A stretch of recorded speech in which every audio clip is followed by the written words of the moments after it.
He says that the death toll could rise to much more. Hundreds of people are still trapped underground. The rescue work is still underway and they're fighting against the clock as night starts to fall. We're also hearing that there is military on the ground now trying to help with the rescue effort. Now, the earthquake struck at the busiest hour. It was around 1 o'clock in the afternoon and people were either in offices, in buildings, children in schools and many people in shops. AlJazeera has the latest. Part of a building collapses, narrowly missing some pedestrians. And a house-sized boulder crushes another structure. The floor is trembling. New Zealand television captured the moment the quake struck the country's second biggest city of Christchurch. These pictures were recorded during one of the many aftershocks which badly damaged the city's cathedral. Residents described the terrifying moments after the quake struck at lunchtime and their attempts to escape damaged buildings. We couldn't get out, it all collapsed and all the doors were shut. We had to smash the window out and then somebody drove up a box van, do you understand a box van? And we just slid down a bit of a roof and jumped onto the box van and got down there. It's the second time in 5 months that Christchurch has been rocked by a powerful quake. September's magnitude 7 earthquake caused widespread damage, but no deaths. While this event wasn't as powerful, it was closer to the city, meaning it caused worse damage. The most frightening thing of my entire life. Absolutely scared. Broken water pipes flooded many streets, and power and telecommunications have also been badly affected. Some services are slowly being restored. Several buildings caught fire and helicopters were used to try to put them out. Emergency workers are trying to free many people trapped in vehicles or under buildings, but the rescues are reportedly stretched to their limit. Government agencies and emergency services are still putting together a picture of the damage and devastation. Getting the picture together has been affected by communications difficulties. Christchurch residents were still rebuilding their lives and businesses after September's quake. This latest tremor has knocked the city back yet again. Azhar Sukri, Al Jazeera. Hamish Clark is a correspondent with TV3 in New Zealand and he gave us this update from Christchurch.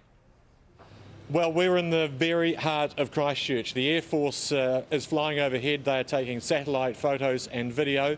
It appears that a lot of the damage is confined to the central city district, to the tall buildings, to the older brick buildings. It started just out at the port and it seems to have rumbled through the port, through the city, and it's been very shallow. It was only 5 kilometres underground, a 6.3 on the Richter scale. So although it wasn't as big as the 7.1, it was a 6.3. It was very violent. Now, we had earlier reports that one of the major hospitals had also been damaged and was being evacuated, and the airport was also closed. If that is the case, or can you bring us up to speed on those particular points? Well, there's no power in the city tonight. Everyone's been asked to boil the water. In regards to your question about the hospitals, all elective surgery has stopped and only one ward was damaged.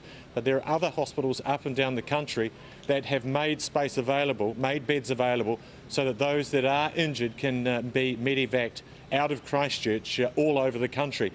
The Air Force is at the airport. We have a number of aircraft there. Also, we have support from Australia and America, and one of the, or two of the big American planes, the C-17s, is sitting out there, and they will be able to help as well evacuate the injured out of Christchurch that can't be dealt with in the city. Well, the Prime Minister John Key is now surveying the area. He managed to get to Christchurch despite the airport being closed and the runway being evacuated.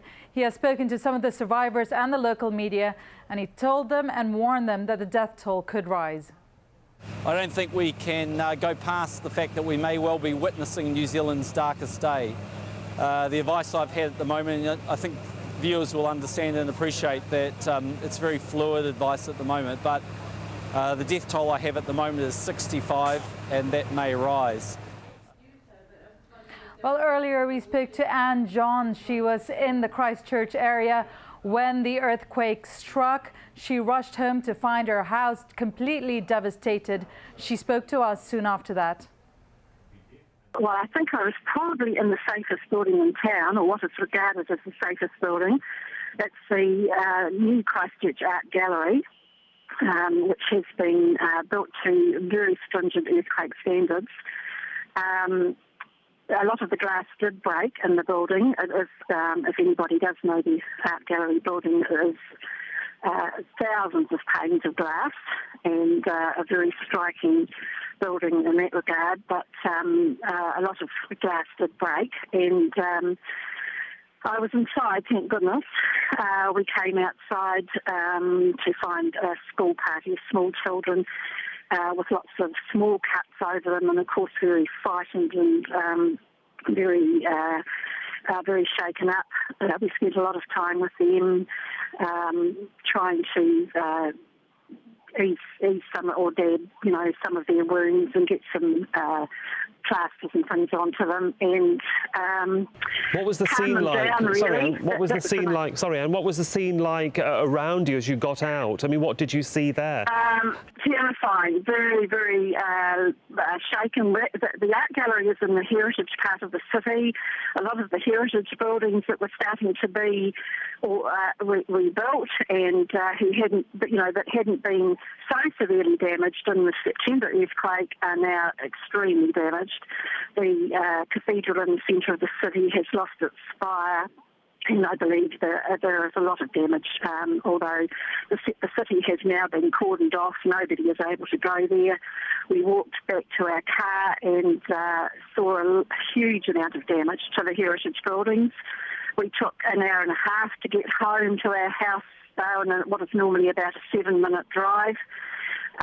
And we have found that our house will probably have to be demolished. It's severely damaged.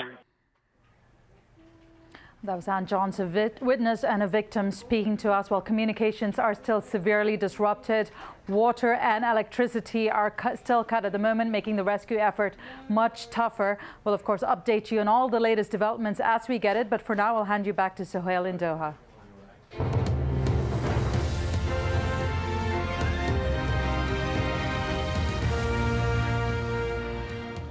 The future of Libya appears to be on a knife edge. Fighter jets have been bombarding the capital, Tripoli, reportedly on the orders of leader Muammar Gaddafi. And we're hearing eyewitness accounts of attacks by foreign mercenaries. High-level diplomats are deserting the Gaddafi regime, intensifying calls for international action. Lawrence Lee has more. The latest appearance on Libyan television by Muammar Gaddafi was designed to shake off rumours that he'd fled, though it had a weirdly comic touch to it. He said he was in Tripoli, though he could have been on a film set of Singing in the Rain for all anybody else knows. It might be amusing if it wasn't so serious on the ground. Gaddafi's a man who's always been proud of his armed forces. But even if the rumours are true that he's lost sections of the army, it's also alleged that his air force has fired from warplanes